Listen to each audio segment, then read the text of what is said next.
नमस्कार मित्रांनो. आज आपण एन-डी-ए मेडिकल स्टँडर्ड जाणून घेणार आहोत. आपण या व्हिडिओमध्ये एन-डी-एमधला सगळ्यात महत्त्वाचा जो पार्ट आहे, तो म्हणजे मेडिकल. मेडिकल स्टँडर्ड हे तुम्ही लक्षात ठेवले पाहिजे. रिटन एक्झाम क्लिअर करणं जेवढं गरजेचं आहे, तेवढंच तुम्हाला मेडिकली फिट असणं गरजेचं आहे. म्हणूनच जर मेडिकलमध्ये अनफिट झालं, तर तुमचं एन-डी-एमध्ये सिलेक्शन होणं अवघड होईल. म्हणूनच अभ्यासाइतकं मेडिकलचं प्रिपरेशन तुम्ही करायला पाहिजे. मेडिकल एन-डी-एचं जे आहे ते एवढं स्ट्रिक्ट का होतं? एन-डी-ए मेडिकल टेस्ट हा तुमचे पूर्णपणे शरीर डिफेन्स लाईफसाठी योग्य आहे की नाही हे तपासतं. म्हणजे समजा तुम्ही इंडियन आर्मीचा विचार केला तर तुम्हाला फिजिकली टफनेस महत्त्वाचा आहे. नेव्हीचा विचार केला तर तुम्हाला सी कंडिशनमध्ये राहावं लागतं. आणि जर समजा एअरफोर्सचा विचार केला तर फ्लाइंग ब्रँचमध्ये लाईफ डिपेंडन्स तुम्हाला त्या ठिकाणी फिटनेसमध्ये पाहिजे. मित्रांनो लक्षात घ्या की मेडिकल स्टँडर्ड स्ट्रिक्ट होतं, परंतु ते अनफेअर होत नाही. यामध्ये समजा डोळ्यांची तपासणी जर समजा आपण विचारात घेतली, तर आर्मी आणि नेव्ही मध्ये तुम्हाला सामान्य व्हिजन ॲक्सेप्टेबल आहे. परंतु जर आपण एअर फोर्सचा विचार केला, त्यातल्या त्यात फ्लाइंग ब्रँचचा, तर त्या ठिकाणी खूप जास्त स्ट्रिक्ट आयसाईट त्या ठिकाणी मोजले जातात. कलर ब्लाइंडनेस जे आहे ते अजिबात चालत नाही. नाईट ब्लाइंडनेस अजिबात चालत नाही. पुन्हा एकदा सांगतो, लेसिक किंवा आय सर्जरी झालेली असेल तर त्याला स्पेसिफिक एज आहे. परंतु मोस्ट ऑफ द टाईम ह्या सर्जरीज ज्या आहेत त्या एन-डी-एसाठी चालत नाही. फ्लाइंग कॅन्डिडेटसाठी परफेक्ट व्हिजन म्हणजे कलर व्हिजन त्या ठिकाणी कलर परसेप्शन करणं गरजेचं आहे. त्यामुळे एअरफोर्स ॲस्पिरंटला mobile overuse, late night screen exposure हे या गोष्टी टाळल्या पाहिजे. आणि हाईट, वेट आणि चेस्टचा समजा तुम्ही विचार केला. हाईट आणि वेट जे आहे तुमचं प्रपोर्शनेट पाहिजे. त्याच्या हाईटच्या प्रमाणात तुमचं वेट पाहिजे. अंडरवेट किंवा ओव्हरवेट कॅन्डिडेट्स त्या ठिकाणी रिजेक्ट होऊ शकतात. चेस्ट जी आहे ती वेल डेव्हलप पाहिजे. फ्लॅट फिट्स त्या ठिकाणी चालणार नाहीत. नॉक नीचा इश्यू चालणार नाहीत. बाऊ लेग असेल तेही चालणार नाहीत आणि इतर काही ज्या गोष्टी आहेत त्या तुम्हाला डिटेलमध्ये आम्ही व्हिडिओमध्ये सांगू. रोज जॉगिंग केली पाहिजे, स्किपिंग केली पाहिजे.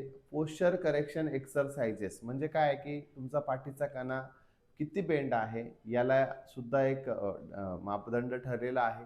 म्हणून त्या उपयोगी आपलं सिटिंग पोश्चर किंवा स्लीपिंग पोश्चर करेक्ट करणं खूप जास्त महत्त्वाचं आहे.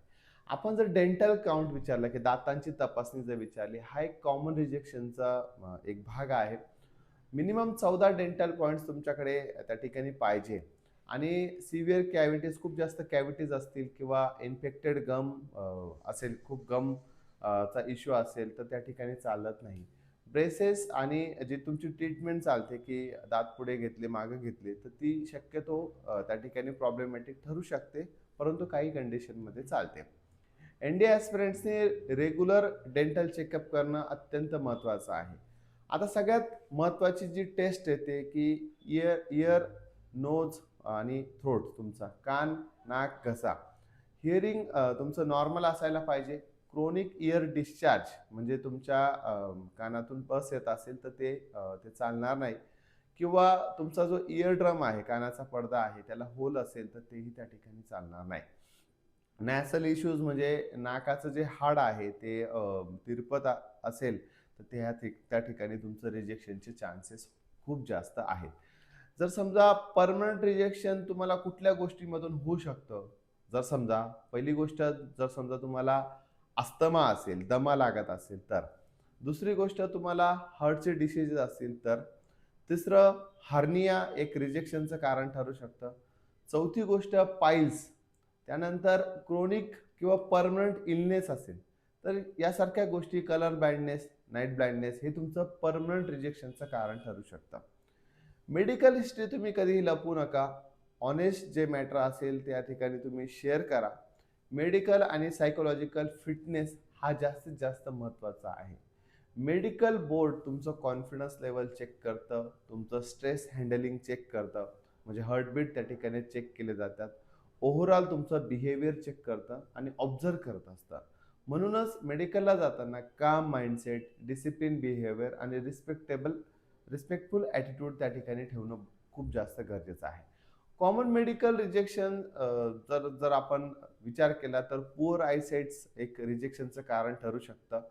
Flat fits, overweight, underweight, dental problem किंवा जुनी काही इंजरी असेल, प्रॉपर हिलिंग झालेलं नसेल, इनकम्प्लीट मेडिकल डॉक्युमेंट्स, तर हे तुमचं रिजेक्शनचं कारण असू शकतं. पण चांगली गोष्ट म्हणजे की मोस्ट ऑफ द टाईम तुमचं रिजेक्शन हे टेम्पररी बेसिसवरती किंवा तात्पुरत्या घटकावरती त्या ठिकाणी केलं जातं आणि तुम्हाला most of the time chances दिले जातात. आणि फायनल ॲडवाईस हा खूप महत्त्वाचा आहे की एन-डी-एचं मेडिकली प्रिपरेशन करत असताना किमान 1 वर्ष आधी तुम्ही चांगल्या पद्धतीने सुरुवात करायला पाहिजे. डेली फिजिकल एक्सरसाइज केली पाहिजे.